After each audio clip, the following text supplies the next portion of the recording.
Students, हम पढ़ रहे हैं बीए पार्ट फर्स्ट का paper second, Bharatiya Samaj, Indian society. और इसमें हम ऐतिहासिक अंतःस्थापित विविधताओं का टॉपिक पढ़ रहे हैं, जिसमें हम भाषागत विविधता पढ़ चुके हैं और जातिगत विविधता के बारे में पढ़ रहे हैं। जाति के कुछ प्रकार्य हैं, जैसा कि हमने पहले की वीडियो में पढ़ा था कि जाति के व्यक्ति के लिए कुछ प्रकार्य हैं और जाति के समाज के लिए भी कुछ प्रकार्य हैं, और वे कौन कौन से हैं। आज के वीडियो में हम पढ़ेंगे जाति के समुदाय के लिए प्रकार्य और इसके कुछ दुष्कार्य भी हैं, उसके बारे में हम पढ़ेंगे। हट्टन ने जाति व्यवस्था को जाति समुदाय के लिए बहुत आवश्यक बताया है। उन्होंने माना है कि जाति व्यवस्था जाति समुदाय के लिए बहुत महत्वपूर्ण और आवश्यक कार्य करती है। जैसे एक कार्य है सदस्यता एवं संस्तरण का निर्धारण। एक जाति समुदाय के वही सदस्य होते हैं जिनका जन्म उस जाति समुदाय में होता है। जाति से बाहर के व्यक्तियों को सदस्य नहीं बनाया जा सकता है। अगर कोई जाति अपने सदस्यों की संख्या बढ़ाना चाहती है तो वह जन्म दर में वृद्धि करके ही संभव हो सकता है। इस प्रकार जाति व्यवस्था समाज की अलग अलग जातियों की सदस्यता का निर्धारण करती है। इसके अलावा जाति व्यवस्था प्रत्येक जाति की सामाजिक स्थिति को अन्य जातियों के संदर्भ में भी निश्चित करती है कि विभिन्न जातियां कौन कौन से उच्च अथवा निम्न हैं। घुरिये ने इसको जातियों का संस्तरण कहा है। हट्टन ने कहा है कि जातियों का क्रम विन्यास अलग अलग क्षेत्रों में अलग अलग होता है। किसी निश्चित क्षेत्र में एक जाति दूसरी से निम्न हो सकती है, लेकिन दूसरे क्षेत्र में उससे अलग स्थिति में हो सकती है, और ये भिन्नता बहुत अधिक नहीं होती है। दूसरा प्रकार ये है सामाजिक नियंत्रण और संस्कृतिकरण का। हट्टन के अनुसार जाति समुदाय एक संघ और कंपनी है जिसे जाति व्यवस्था अपने सदस्यों के व्यवहार, खान पान, व्यवसाय, विवाह, सदस्यता आदि से संबंधित विशेषाधिकार एवं प्रतिबंधों को नियंत्रित और संचालित करने के योग्य एवं समर्थ बनाती है। जाति अपने सदस्यों को संगठित रखती है। हट्टन ने लिखा है कि इस संगठन के कारण जाति अपनी स्थिति को समाज में ऊंचा उठाती है। हालांकि ये कार्य सरल नहीं है। उच्च स्थिति कई पीढ़ियों में जाकर प्राप्त होती है। इन्होंने लिखा है कि कोई जाति प्रचार एवं संगठन के द्वारा अपना नाम बदलकर और अपने सदस्यों के भोजन एवं विवाह संबंधी व्यवहार के धार्मिक नियमों में परिवर्तन करके समाज में अपनी स्थिति ऊंची बना लेती है। असम के डोम या हरी ब्रिटल बनिए बन गए, बाद में राजपूताने राजस्थान के बनिए माने जाने लगे। इस प्रकार पंचाल शिल्पी, विश्वकर्मा, ब्राह्मण, चमार, गहलोत, राजपूत और नाई ब्राह्मण बन गए। कुछ पीढ़ियों में समय समय के साथ विश्वकर्मा ब्राह्मण में से विश्वकर्मा गहलोत, राजपूत में से गहलोत और नाई ब्राह्मण में से नाई विशेषण हट गए और इन निम्न जातियों ने समाज में ऊंचा स्थान प्राप्त कर लिया। श्रीनिवास ने इस प्रक्रिया को संस्कृतिकीकरण की अवधारणा कहा है। कन्निंघम ने 1917 में लिखा था कि शिक्षा के द्वारा भी जाति की परिस्थिति ऊंची उठ सकती है। हट्टन ने निष्कर्षतः लिखा कि इस प्रकार जाति कुछ मामलों में समुदायों के लिए सामाजिक पैमाने में ऊपर चढ़ने के लिए सीढ़ी का काम करती है। संस्कृति का हस्तांतरण भी जाति के द्वारा किया जाता है। जाति एक ऐसी समिति या संघ है जो अपने सदस्यों को पारस्परिक सहायता प्रदान करती है और उनके हितों को प्राप्त करने का प्रयास करती है। हट्टन ने इसे ट्रेड यूनियन बताते हुए लिखा है कि यह सब अपनी संस्कृति का हस्तांतरण करती है। जाति अपने हस्तशिल्प संबंधी रहस्य और व्यावसायिक ज्ञान को एक पीढ़ी से दूसरी पीढ़ी को हस्तांतरित करती है। जाति से संबंधित व्यवहार के प्रतिमान, ज्ञान, व्यावसायिक कौशल, प्रवीणता, चातुर्य को सुरक्षित और अन्य जातियों से गुप्त रखने एवं पीढ़ी दर पीढ़ी संचालित करने का कार्य भी जाति एक संघ के रूप में करती है। जाति से संबंधित सामाजिक एवं सांस्कृतिक विरासत को सुरक्षित रखना, उसका संवर्धन करना, पर्यावरण से अनुकूलन करना आदि का कार्य जाति समुदाय करता रहता है। जाति समूह अपने उद्देश्यों की पूर्ति के लिए सम्मिलित कार्यवाही करता है, जिसमें नगरों और महानगरों में हड़ताल करने तक के उदाहरण शामिल हैं। अलग अलग राजनीतिक चुनावों में जातिवाद और जाति की एकता संबंधी प्रभाव देखे जा सकते हैं। आजकल सरकारी और गैर सरकारी नौकरियों में नियुक्ति में जाति के कार्य एक संघ, समिति, गिल्ड या जातिवाद के रूप में देखे जा सकते हैं। धार्मिक कार्य। धार्मिक क्षेत्र में जाति व्यवस्था इस प्रकार से कार्य करती है कि एक जाति अपने सामाजिक और धार्मिक व्यवहारों और क्रियाओं को आचार संहिता एवं जनमत के परिवर्तन की दशा एवं दिशा के अनुसार संशोधित एवं परिवर्तित करती रहती है। ऐसा देखा गया है कि निम्न जातियों ने समाज में ऊंचा स्थान एवं सम्मान पाने के लिए अपने सदस्यों पे मुर्गी या सूअर नहीं रखने और उनका मांस खाना छोड़ने पर दबाव बनाया। इसी प्रकार से नीची जाति ने समाज में ऊंचा उठने के लिए पहला कदम विधवा पुनर्विवाह पर रोक लगाई और ऊंची जाति के व्यवहारों तथा धार्मिक लक्षणों का अनुकरण किया। नर्मदेश्वर प्रसाद का कहना है कि निम्न जातियों में बंधनों में वृद्धि हुई है और उच्च जाति के अनेक निषेधों को निम्न जातियों ने अपनाया है। पर्दा प्रथा, शाकाहारी भोजन, महिलाओं को घर के बाहर काम पर नहीं जाने देना, विधवा पुनर्विवाह पर रोक, अपवित्र व्यवसाय छोड़कर अन्य व्यवसायों को अपनाना आदि जाति संघ अपने सदस्यों को व्यवहार में लाने के लिए बाध्य करता है। संचार एवं यातायात के साधनों आदि से प्रांतीय एवं अखिल भारतीय संघों के जातीय संगठन देखे जा सकते हैं। इन संगठनों के द्वारा जातियां अपने सदस्यों के लिए वर्णित कार्यों को व्यवस्थित और सुचारू रूप से कर रही हैं। इसलिए ये कहा जा सकता है कि जाति व्यवस्था के अंतर्गत प्रत्येक जाति अपने सदस्यों के लिए एक संघ और एक ट्रेड यूनियन है जो सामाजिक नियंत्रण, संसरण, सदस्यता, संस्कृतिकरण, सामाजिक विरासत का हस्तांतरण, आर्थिक और व्यावसायिक बीमा आदि के कार्य करती है।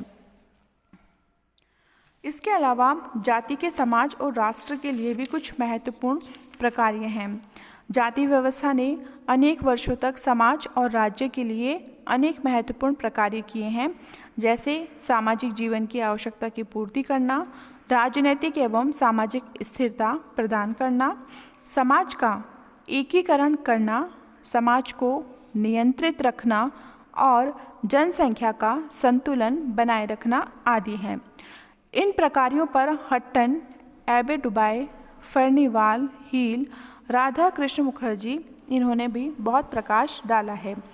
सामाजिक एवं राजनीतिक स्थिरक इसका प्रमुख कार्य है। जाति व्यवस्था का सबसे महत्वपूर्ण कार्य भारतीय समाज और राष्ट्र को सामाजिक और राजनीतिक स्थिरता प्रदान करना है। इसके संबंध में एबे डुबाई ने लिखा है कि जाति व्यवस्था ने कुछ महत्वपूर्ण कार्य किए हैं, जैसे भारत की पूर्ण बर्बरता से रक्षा करना, व्यवस्थित सरकार के लिए निश्चित आधार प्रदान करना, स्वेच्छाचारी शासन के विरुद्ध सुरक्षा, कलाओं की सुरक्षा के साधन के रूप में विदेशी शासकों के शासनकाल में हिंदू संस्कृति के प्रतिमान की रक्षा। एस.सी. हील ने लिखा है कि हिंदुओं का सामाजिक जीवन और राजनीतिक जीवन अलग अलग होता है, जबकि यूरोप में सामाजिक और राजनीतिक व्यवस्थाएं एक होती हैं। इसीलिए भारत का जीवन स्थायी रूप से स्थिर रहता है, वह किसी भी प्रकार की सरकार से स्वतंत्र है। अनेक विद्वानों ने जाति व्यवस्था को भारतीय समाज के स्थिरीकरण के लिए उत्तरदायी माना है। हट्टन ने निम्न शब्दों में जाति व्यवस्था को समाज का स्थिरक बताया है। भारतीय समाज अनेक आक्रमणों, अकालों, क्रांतियों और सभी प्रकार की सामाजिक विप्लव, उथल पुथल, जिसमें विदेशी धर्मों के आक्रमणकारियों जो आवश्यक विशेष रूप से हिंदुवाद के प्रतिद्वंदी हैं, उनकी जीत के बाद भी जीवित रहा है और ये सब कुछ निसंदेह जाति व्यवस्था के कारण संभव हुआ है। जिस पर भारतीय समाज ने अपना निर्माण किया है वो जाति व्यवस्था, जो इस्लाम या ईसाई लोगों द्वारा धर्म परिवर्तन किए जाने पर भी प्राय जीवित रही है। जाति व्यवस्था की विशेषता रही है कि जो भी संस्कृति, धर्म या सामाजिक व्यवस्था इसके संपर्क में आई, उसे इसने अपने में समाहित कर लिया और भारतीय संस्कृति एवं राष्ट्र को संगठित एवं संतुलित रखा। जाति व्यवस्था ने भारतीय संस्कृति को सामाजिक और राष्ट्रीय स्थिरता प्रदान की है। सामाजिक नियंत्रण स्थापित करने में भी जाति व्यवस्था का बहुत महत्वपूर्ण योगदान माना जाता है, क्योंकि जाति व्यवस्था का आधार कर्म है और कर्म का सिद्धांत धार्मिक मान्यताओं के द्वारा नियंत्रण बनाना है, निर्देशन करना है। इस जन्म में व्यक्ति का जन्म निम्न जाति में होने के कारण उसके द्वारा पिछले जन्म में किए गए बुरे कर्मों का फल माना जाता है, और अगर व्यक्ति इस जन्म में अपनी जाति के अनुसार निष्ठा और मेहनत से कार्य करेगा तो ये माना जाता है कि उसको अगले जन्म में उसका जन्म उच्च जाति में होगा।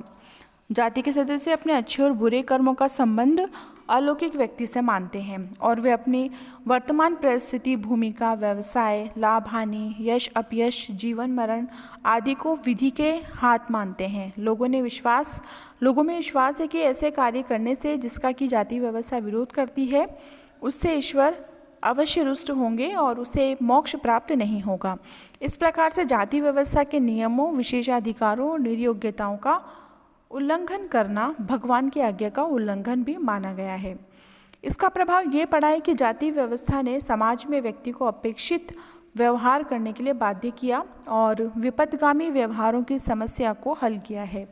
इस प्रकार से जाति व्यवस्था समाज और राष्ट्र के स्तर पर सामाजिक नियंत्रण की एक महत्वपूर्ण संस्था के रूप में विकसित हो गई है। सामाजिक स्थिरीकरण के रूप में अगर हम देखें तो समाज के व्यवस्थित एवं संगठित रहने के लिए स्थिरीकरण अति आवश्यक है और स्थिरीकरण के द्वारा सामाजिक संरचना की विभिन्न इकाइयों को उनकी परिस्थिति और भूमिका के अनुसार विभिन्न श्रेणियों या स्तर में वर्गीकृत करके उच्च और निम्न क्रम में व्यवस्थित किया जाता है। भारतवर्ष में एक कार्य सदियों से जाति व्यवस्था के द्वारा किया जाता रहा है। जाति व्यवस्था में अलग अलग जातियां परस्पर उच्च निम्न क्रम में व्यवस्थित की जाती हैं और उनको परस्पर संगठित रखकर समाज की आवश्यकताओं की पूर्ति की जाती है। भारतवर्ष में सदियों से सामाजिक स्तरीकरण का कार्य जाति व्यवस्था करती आई है और अब इसमें धीरे धीरे परिवर्तन हो रहे हैं। जाति व्यवस्था के कारण ही हिंदू समाज में एकता और सुरक्षा विद्यमान है। भारत में अनेक प्रजातियां व जातियां रही हैं, लेकिन अनेक जातियों के होते हुए भी जाति समाज को एकता के सूत्र में बांधने का कार्य करती है। जैसे हिंदू धर्म पर मुसलमानों और ईसाइयों द्वारा बाहर से आक्रमण किए गए, लेकिन हिंदू समाज की स्थिरता उसी रूप में निश्चल रही। इसी से इसकी प्रशंसा अनेक विद्वानों ने मुक्त मंच से की है। गिलबर्ट ने कहा है कि भारतवर्ष की जाति प्रथा यूरोप की राष्ट्रीयता के समान है। हट्टन का भी यही मत है कि जाति व्यवस्था भारतीय समाज को संगठित करने का कार्य करती है। इन्होंने अपने विचार व्यक्त किए हट्टन ने, और उन्होंने कहा कि जाति का सबसे महत्वपूर्ण कार्य है, कदाचित इसके सभी कार्यों में से सबसे महत्वपूर्ण कार्य, एक कार्य जिसने भारत में जाति को दूसरी संस्थाओं से बिल्कुल अद्वितीय बना दिया है, वह भारतीय समाज का एकीकरण करना माना है इन्होंने। और विभिन्न प्रतिद्वंदी समूहों को एक समुदाय में बांधे रखना भी इसका जाति का एक महत्वपूर्ण कार्य बताया है। फर्नीवल ने कहा है कि भारत के बहुल समाज की स्थिरता इस कारण है कि जाति व्यवस्था ने भारतीय समाज को एक ऐसी स्थिति प्रदान की है जिसमें कोई भी समूह, भले ही वह प्रजातीय हो अथवा सामाजिक या आर्थिक या व्यावसायिक, पूर्ण भारतीय समाज में एक अंग की तरह से समायोजित हो सकता है और साथ ही अपने विशिष्ट गुणों को बनाए रख सकता है और पृथक व्यक्तिगत जीवन भी जी सकता है। जाति व्यवस्था ने अपने विवाह संबंधी प्रतिबंधों के द्वारा समाज की जनसंख्या में स्त्री पुरुष का अनुपात संतुलित रखने, रक्त की शुद्धता और प्रजनन की शुद्धता बनाए रखने में भी महत्वपूर्ण कार्य किया है। जाति के इन कार्यों पर मजुमदार हट्टन ने प्रकाश डाला है। हट्टन ने कहा है कि जाति व्यवस्था ने समाज में लिंगानुपात को हमेशा स्थिर रखा। इस व्यवस्था के परिणाम स्वरूप भारत में पुरुषों की संख्या स्त्रियों से हमेशा अधिक रही है।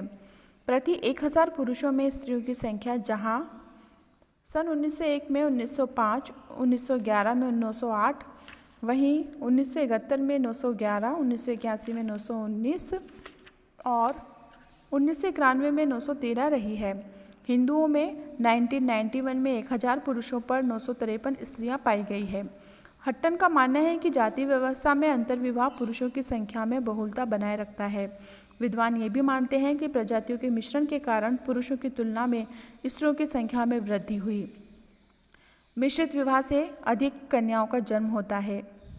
हट्टन ने कहा है कि जाति व्यवस्था में अंतर्विवाह के नियम का कठोरता से पालन किया जाता है या व्यक्ति को अपनी ही जाति में विवाह करना होता है, लेकिन हिंदुओं में स्त्रियों की कमी के अन्य अनेक कारण होते हैं, जैसे कि पुत्र का मोक्ष प्राप्ति के लिए महत्व और पुत्र पुत्री के पालन पोषण में भेदभाव करना, बाल विवाह के कारण स्त्रियों की प्रसव काल में मृत्यु हो जाना, कन्या और भ्रूण हत्या की समस्या, स्त्रियों का कुपोषित होना, नारी शोषण की समस्याएं, लड़कों की तुलना में लड़कियों को न्यून स्वास्थ्य सुविधाएं प्रदान करना, पर्दा प्रथा, नारी अशिक्षा आदि 1991 की जनगणना के आंकड़ों के अनुसार जहां महिलाओं की सामान्य जनसंख्या अनुपात प्रति 1000 पुरुषों पर 913 स्त्रियां हैं, वहीं हिंदुओं में 953 स्त्रियां।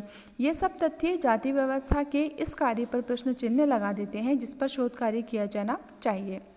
लेकिन इस प्रतिबंध के द्वारा विद्वानों की मान्यता ये भी है कि जाति व्यवस्था ने जनन विज्ञान की मान्य वंश शुद्धता को सदियों से समाज में सुरक्षित बनाए रखा है। इतना ही नहीं, इस शुद्धता के साथ साथ जाति ने पैतृकता के प्रभाव को पीढ़ी दर पीढ़ी हस्तांतरित किया है। जाति प्रथा के कारण बुद्धिजीवियों में ज्ञान विज्ञान, क्षत्रियों में शूरता, वेश्यों में वाणिज्य और उत्पादन, शिल्पी जातियों में शिल्प और कला, शूद्र वर्ग के स्तर की जातियों में सेवा धर्म की विशेषताओं को सुरक्षित ही नहीं रखा गया है, बल्कि पीढ़ी दर पीढ़ी इन गुणों को हस्तांतरित भी किया है।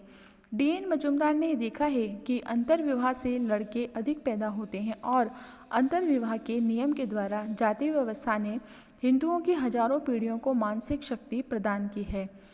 जाति व्यवस्था समाज में विभिन्न आर्थिक कार्यों को करने के लिए श्रम विभाजन की व्यवस्था को संचालित और नियंत्रित करती है। जाति व्यवस्था ने विभिन्न व्यवसायों को अलग अलग जातीय समुदायों में बांट रखा है। प्रत्येक जाति अपने व्यवसायों को पीढ़ी दर पीढ़ी करती है। समाज में जाति व्यवस्था के द्वारा जजमानी प्रथा के अंतर्गत अलग अलग आवश्यकताओं से संबंधित उत्पादन, उपभोग, वितरण और विनिमय का कार्य किया गया है। एस.सी. दुबे ने जाति व्यवस्था का महत्व इसके द्वारा संपन्न आर्थिक कार्यों पर प्रकाश डालकर स्पष्ट किया है। इनका कहना है कि विभिन्न व्यावसायिक जातियों के परिवार परस्पर जजमानी प्रथा के द्वारा एक दूसरे पर मान्यता अपनी विभिन्न आवश्यकताओं की पूर्ति के लिए आश्रित होते हैं। नेस्फील्ड की मान्यता है कि जातियों की उत्पत्ति व्यवसायों के कारण हुई है और इन्होंने लिखा है कि व्यवसाय और केवल व्यवसाय ही जाति व्यवस्था की उत्पत्ति के लिए उत्तरदायी हैं। विभिन्न जातियां अपने अपने व्यवसाय, चाहे वो धार्मिक हो, पवित्र हो, मेला उठाने वाले हों, सफाई करने वाले हों, अपवित्र हों या साधारण हो, संबंधित जातियां निष्ठा और परिश्रम से करती हैं, जिसे जो भी कार्य मिला है उसे वो पूर्व जन्म के कर्मों का फल मानते हैं। जाति व्यवस्था के द्वारा श्रम का विभाजन, कार्यों का संपादन, वस्तु विनिमय आदि अनेक आर्थिक कार्य किए जाते हैं। किसी भी समाज की संपन्नता और संस्कृति की निरंतरता के लिए ज़रूरी है कि उसकी विशेषताओं को एक व्यक्ति से दूसरे व्यक्ति और पीढ़ी दर पीढ़ी हस्तांतरित होते रहना चाहिए। विद्वान भी ऐसा मानते हैं कि भारतीय संस्कृति की निरंतरता और सुरक्षा का कार्य जाति व्यवस्था ने इसको पीढ़ी दर पीढ़ी हस्तांतरित करके पूर्ण किया है।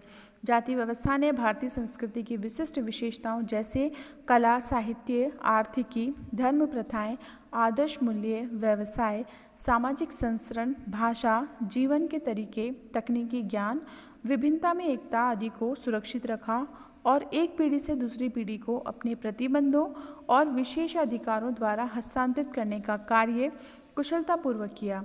इतिहासकारों और सामाजिक वैज्ञानिकों का कहना है कि जाति व्यवस्था ने भारतीय संस्कृति को हस्तांतरित ही नहीं किया बल्कि इसकी रक्षा भी की है।